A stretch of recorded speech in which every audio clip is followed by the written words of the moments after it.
मैं हूं आपके साथ विपुल पांडे। वक्त हो चुका है प्रणाम देवभूमि का। सबसे पहले बात करेंगे देहरादून से खबर सामने आई है जहां पर आपको बता दें कि नेत्रदान पखवाड़ा शुरू हो गया है। ये 37वां नेत्रदान पखवाड़ा है। नगर निगम सभागार में आयोजित कार्यक्रम में स्वास्थ्य मंत्री डॉक्टर धन सिंह रावत ने कहा और इसका शुभारंभ किया। स्वास्थ्य मंत्री ने सभी मंचासीन अतिथियों के साथ नेत्रदान के लिए संकल्प पत्र था उसको पढ़ा। उन्होंने कहा कि उत्तराखंड में चारों राजकीय मेडिकल कॉलेज में नेत्र बैंक की स्थापना की जाएगी। स्वास्थ्य मंत्री धन सिंह रावत ने कहा कि राज्य में मदर मिल्क बैंक की स्थापना की जाएगी। दूरस्थ क्षेत्रों में आयोजित स्वास्थ्य शिविर में दिव्यांगता प्रमाण पत्र बनाने में कुछ व्यवहारिक दिक्कतें आती हैं। वहां पंजीकरण उपरांत प्रमाण पत्र के लिए दिव्यांगजन को स्वास्थ्य निकाय तक लाने के लिए वाहन की व्यवस्था की जाएगी। प्रभारी स्वास्थ्य सचिव डॉक्टर आर राजेश कुमार ने कहा कि आंखें बहुत ही मूल्यवान है। दृष्टिहीनता निवारण कार्यक्रम की जानकारी देते हुए उन्होंने बता दें कि 2030 तक अंधता की दर को माफ कीजिएगा 2030 तक 0.25% तक लाने का लक्ष्य है। हर साल किसी न किसी जिले में आपदाएं आ जाती हैं और आपदा के मानक भारत सरकार से फिक्स है। तो कल हमने कैबिनेट में मुख्यमंत्री जी की अध्यक्षता में ये बात की है कि हम आपदा के मानकों में कुछ शिथिलता लाएं और उसके लिए मुख्यमंत्री जी को अधिकृत किया गया है कि वो जल्दी एक बैठक करेंगे और अपने राज्य में क्या क्या हो सकता है कि ताकि लोगों को जल्दी राहत मिले। इसके लिए एक मुख्यमंत्री जी एक बैठक करके तब जाके सर राहत राशि बढ़ाई जा रही है। 37th जो है राष्ट्रीय पखवाड़ा के तहत स्टेट चैप्टर का जो नेत्रदान पखवाड़ा है उसकी शुरुआत आज से हो रही है और ये 25 तारीख यानी आज से लेके 8 सितंबर तक चलेगा। इसमें हम लोग एक सभी जो स्वास्थ्यकर्मी हैं उनके माध्यम से प्लेज भी होगा और इसमें नेत्रदान का लोगों को पाठ भी पढ़ाया जाएगा और इसमें शिविर भी लगाए जाएंगे और शिविर के माध्यम से जितने भी हम लोग नेत्रदान के संबंध में जितने भी डोनर्स हम लोग एकत्रित कर सकते हैं हम लोग एकत्रित करेंगे। और मैं ये बताना चाहता हूँ कि यहाँ पे उत्तराखंड में अभी भी जो सबसे बड़ा कारण है ब्लाइंडनेस का वो कॉर्नियल ब्लाइंडनेस का है और लगभग 10,000 यहाँ पे उत्तराखंड में अभी भी हैं जो कॉर्नियल ब्लाइंडनेस से ग्रसित हैं। हमारे राज्य में जितने भी डॉक्टर काम कर रहे हैं उनकी डीपीसी सरकार ने 2 बार निर्धारित कर दी और आज भी मैंने डॉक्टरों के साथ सुबह मीटिंग की है।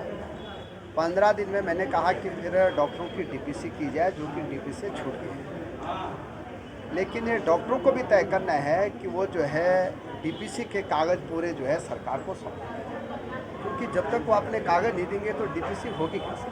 तो आज मैंने डॉक्टरों के संगठन से भी कहा है और बहुत अच्छा तालमेल अब हमारे डॉक्टरों के साथ में और जो हमारे पैरामेडिकल स्टाफ है उसके साथ में हम हर 15 दिन में आपस में डीजी स्तर पे एक बैठक भी करते हैं कि किसी की कोई दिक्कत नहीं हो। साथ में हम ये भी कह रहे हैं अब कि जो हमारे राज्य में वैक्सीन की पहली डोज लग गई है वो 100% है। दूसरी डोज भी हमारे राज्य में 98% से ज़्यादा लोगों को लग गई है। आजकल जो तीसरी डोज लग रही है जिसको हम प्रिकॉशन डोज कहते हैं वो अभी 20% लोगों पे हमारे राज्य में लगी है। 30 सितंबर तक ये निःशुल्क लगाई जाएगी। मैं आपके माध्यम से सबको आह्वान करना चाहता हूँ कि जल्दी से जल्दी लोग जो है अपनी प्रिकॉशन डोज लगाने के लिए अपने निकटतम हॉस्पिटल में जरूर जाएं। खबर की खबर डोईवाला से सामने आई है जहां पर अवैध खनन इन दिनों जोरों शोरों पर चल रहा है। बता दें कि डोईवाला में अवैध खनन जो है जोरों शोरों पर चल रहा है। पुलिस तहसील और खनन माफिया नदियों से हो रही खनन सामग्री की चोरी पर अंकुश नहीं लगा पा रहे हैं। खनन माफियाओं के हौसले भी इस वक्त आपको बता दें कि बुलंद दिखाई दे रहे हैं। दिन निकलते ही सौंग, सुसवा और जाखल में ट्रैक्टर ट्राली और पिकअप की लाइनें लग जाती हैं। आबादी क्षेत्र में धड़ल्ले से अवैध खनन लदे वाहन भी इस वक्त चल रहे हैं। बढ़ते अगली खबर की ओर। अगली खबर आपको बता दें कि डोईवाला से सामने आई है जहां पर आपको बता दें कि डोईवाला में अमर शहीद मेजर दुर्गामल के 78वें बलिदान दिवस पर नगर पालिका परिषद डोईवाला नगर के सभासद गौरव मल्होत्रा के प्रस्ताव पर डोईवाला के रेलवे रोड पर दुर्गा मल की मूर्ति लगाने के साथ चौक पर 100 फीट ऊंचा तिरंगा झंडा लगाने का प्रस्ताव रखा गया था। तो आज डोईवाला चौक पर नगर पालिका अध्यक्षा सुमित्रा मनवान की अध्यक्षता में हुए कार्यक्रम में उत्तराखंड के शहरी विकास वित्त और संसदीय कार्य मंत्री प्रेमचंद अग्रवाल ने शिरकत की। कैबिनेट मंत्री प्रेमचंद अग्रवाल ने शहीद दुर्गा मल को याद करते हुए 14 लाख की लागत से बनने वाली उनकी मूर्ति पर 100 फीट ऊंचे तिरंगे झंडे का भूमि पूजन किया। कैबिनेट मंत्री प्रेमचंद अग्रवाल ने कहा कि आज शहीद दुर्गा मल ने देश के लिए अपने प्राणों को न्यौछावर कर दिया और यह गर्व की बात है कि डोईवाला की मिट्टी में जन्मे भाजपा की सरकार आजादी के नायकों का सम्मान कर उनके बलिदान को हमेशा याद करती है कि आज एक ऐसे शहीद को हम सब यहाँ श्रद्धांजलि अर्पित करने के लिए इकट्ठे हुए हैं और उनकी याद में एक डोईवाला चौक का जो शहीद दुर्गामल जी के नाम मेजर शहीद दुर्गामल जी के नाम से था, आज मैंने एक प्रस्ताव रखा था उसमें कि उनकी प्रतिमा के साथ 100 फुट ऊंचा राष्ट्रीय ध्वज लगाकर उनको सम्मान और श्रद्धांजलि अर्पित करें। मैं आभारी हूँ डोईवाला की जनता और माननीय मंत्री जी का, जिन्होंने आज अपना बेशकीमती समय निकालकर शिलान्यास किया इस कार्यक्रम। देखिए, वो ग्रेनाइट से और घोड़े पर सवार उनकी प्रतिमा होगी और उसके पीछे 100 फीट ऊंचा राष्ट्रीय ध्वज होगा। इस क्षेत्र के महान सपूत जो बहुत छोटी उम्र में जिन्होंने अपने प्राणों को बलिदान किया, शहीद दुर्गा मल, उनकी आज पुण्यतिथि है, शहादत दिवस है, क्योंकि आज के दिन 1944 में उनको जो है फांसी पर लटकाया गया था और उन्होंने ब्रिटिश हुकूमत के खिलाफ बहुत से ऐसे काम किए थे। अब आप देखिए, बहुत छोटी उम्र में जब उनकी शादी हुई थी और 3 दिन में तो उनको सेना में बुला लिया गया। तो ऐसे जो देशभक्त व्यक्ति थे, यहाँ जो चूँकि डोईवाला के वो निवासी थे, डोईवाला में उनका घर बार आज भी है, उनके परिवार के लोग आज भी रहते हैं। तो आज हमारे इस शहादत दिवस पे शहरी विकास विभाग की तरफ से 18 लाख रुपए की लागत से उनकी एक प्रतिमा यहाँ लगाने का आज हमने शिलान्यास किया है और उसी में 101 फीट तिरंगा भी लगाने का उसमें काम किया है। क्योंकि आप जानते हैं कि शहीद दुर्गा मल के बारे में इससे पहले भी मेरे द्वारा, जब मैं पहली बार विधायक था, तो जो यहाँ डिग्री कॉलेज है उसका नाम भी हमारे शहीद दुर्गा मल के नाम से रखा गया था। बढ़ते हुई खबर की ओर आपको बता दें कि गदरपुर से खबर सामने आई है, जहां पर एक बैठक आयोजित की गई। जानकारी के लिए आपको बता दें कि नगर के सिटी मैरिज पैलेस में विश्व हिंदू परिषद की कार्यकारिणी गठन को लेकर क्षति समाज सेवी एवं विश्व हिंदू परिषद के संरक्षक डॉक्टर विनोद शर्मा की अध्यक्षता में बैठक का आयोजन किया गया। बैठक में पहुंचे संगठन के जिला मंत्री राजेंद्र मेहरा द्वारा नगर इकाई की कार्यकारिणी का गठन करते हुए हरीश जेटली को विश्व हिंदू परिषद के नगर अध्यक्ष एवं संदीप गुंबर को नगर मंत्री का दायित्व सौंपते हुए 1 सप्ताह में नगर इकाई का कार्यकारिणी के विस्तार किए जाने के लिए निर्देश दिया। वहीं जिला मंत्री राजेंद्र मेहरा द्वारा विश्व हिंदू परिषद के इतिहास को विस्तार से बताते हुए बताया कि संगठन 2024 में अपने 60 साल पूरे करने जा रहा है और जन्माष्टमी पर्व पर इस संगठन की शुरुआत की गई थी। इकाई के निमित्त लगातार कार्यकारिणी का गठन करते हुए सक्रिय लोगों को जिम्मेदारी सौंपी जा रही है। देखिए, आज यहाँ पर गदरपुर क्षेत्र में आए हैं, गदरपुर नगर की इकाई का गठन करने के लिए, और विश्व हिंदू परिषद जो कि 1964 में जन्माष्टमी के दिन इसकी स्थापना हुई थी और उसी के निमित्त ये स्थापना दिवस के कार्यक्रम में भी चल रहे हैं।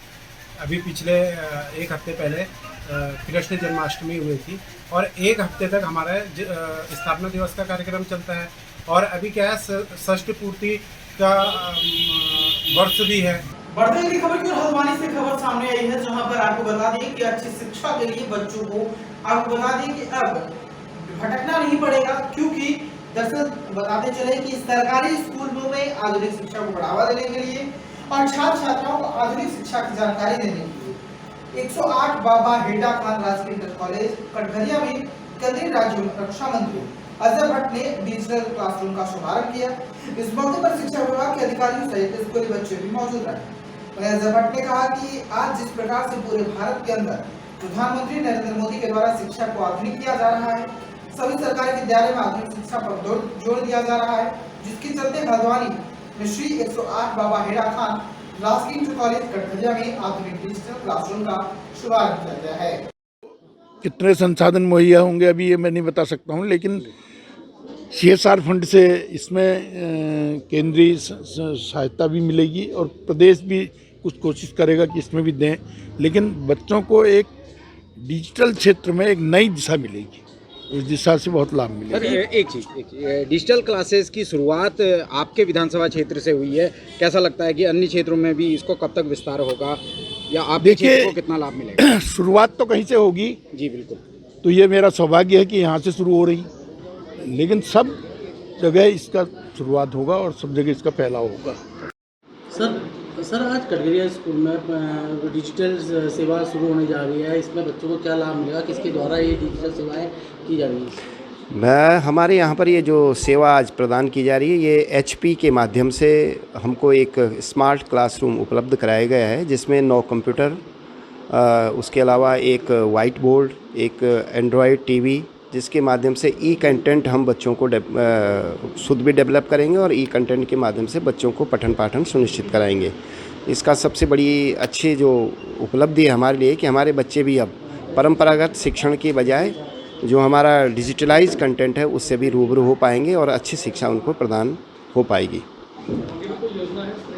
हाँ, डेफिनेटली ये सरकार का भी वो है और विभाग का भी महत्वपूर्ण एक कदम है कि हम अन्य विद्यालयों में भी इसी प्रकार से इस प्रकार योजना का आगे विस्तारीकरण करने का प्रयास करेंगे। मैं मुख्य शिक्षा अधिकारी जनपद नैनीताल। जो माननीय प्रधानमंत्री जी का ड्रीम प्रोजेक्ट है, हर बच्चे को विद्वान बनना है, हर चीज़ की नॉलेज होनी है, तो इसके लिए जो कोशिश की जा रही है वो आज हमने हल्द्वानी से प्रारंभ की है, बाबा हैड़ा खान इंटर कॉलेज कटघरिया। इसमें 1 से 5 तक के बच्चों को अलग से सिखाया जाएगा, कैसे कंप्यूटर खोलते हैं, कैसे उसका संचालन करते हैं, और इससे फिर उसके बाद आगे की कक्षाओं के लिए 12 तक की कक्षाओं के लिए पूरी नॉलेज दी जाएगी। फिजिक्स है, केमिस्ट्री है, दुनिया भर की जितनी भी चीज़ें करंट चीज़ें होती हैं, तो सारी चीज़ों की जानकारी अपने बच्चों को दी जाएगी, जिससे कि हमारे बच्चे पूरे देश भर के बहुत ही जो उन्नत विद्यालय हैं उनके बराबर टक्कर ले सकें। बढ़ते अगली खबर की ओर आपको बता दें, अगली खबर जो है उधम सिंह नगर से सामने आई है, जहां पर जानकारी के लिए आपको बता दें कि जनपद उधम सिंह ने खटिमा कोतवाल के अर्धवार्षिक निरीक्षण के दौरान एसपी सिटी को 800 गैस के गोले से कई हथियार एक्सपायरी डेट के मिले। वहीं हथियारों को खोलने में पुलिसकर्मियों को काफी दिक्कतों का भी सामना करना पड़ा। एसपी सिटी ने अर्धवार्षिक निरीक्षण में मिले खामियों को दूर करने के भी निर्देश दिए। वहीं एक्सपायरी डेट के हथियारों की सूची बनाकर मुख्यालय भेजने को कहा। उधम सिंह नगर जिले के एसपी क्राइम मनोज त्याल खटिमा कोतवाली के अर्धवार्षिक निरीक्षण को पहुंचे। इस अवसर पर एसपी क्राइम ने जहां खटिमा कोतवाली में बैरिक में कोतवाली भवन तथा कोतवाली दस्तावेजों का निरीक्षण किया, साथ ही पुलिस अधिकारियों से कोतवाली में दर्ज मुकदमा संबंधित आवश्यक जानकारी भी ली, ताकि धुआं निकले तो क्या वो भाग जाए। ठीक है, और इसको कैसे टारगेट करोगे, सीधा भीड़ के सामने। कितना डिग्री है ये? के हिसाब से इनको आगे ठीक करने के लिए, जिससे आगे गलती ना हो भविष्य में, और रिकॉर्ड्स को अपडेट रखने के लिए, थोड़ा सा वेपन की नॉलेज चेक करने के लिए सभी चीज़ों के दृष्टिगत निरीक्षण किया जाता है। साथ में जो भी कर्मचारियों के वेलफेयर के इशूज़ हैं, जैसे उनके मेस फैसिलिटी हो गई, उनके सम्मेलन हो गए, जो उनकी समस्याएं होती हैं उनका किस प्रकार से धारण करके निराकरण किया जा रहा है, इन सभी चीज़ों का अभी इसमें निरीक्षण किया जा रहा है। और इसमें जो भी बेटर है इसके सुधार के लिए इसमें सजेशन दिए जाएंगे, और तो यही इंस्ट्रक्शन रहेंगे कि बेटर पुलिसिंग करें, प्रोफेशनल पुलिसिंग करें, और जितने भी कर्मचारी हैं उनके कल्याण का ध्यान रखें। सर कुछ इसमें रहता है जनरली, ये रूटीन प्रोसेस है, ये भी जो आउटडेटेड होते हैं वो जमा हो जाते हैं और फिर हमें नए वेपन मिल जाते हैं, नए वैलिडिटी के साथ मिल जाते हैं, तो वो हम उनकी रिपोर्ट भेजेंगे तो नए वेपन्स और नए एमिनेशन हमें मिल जाएंगे।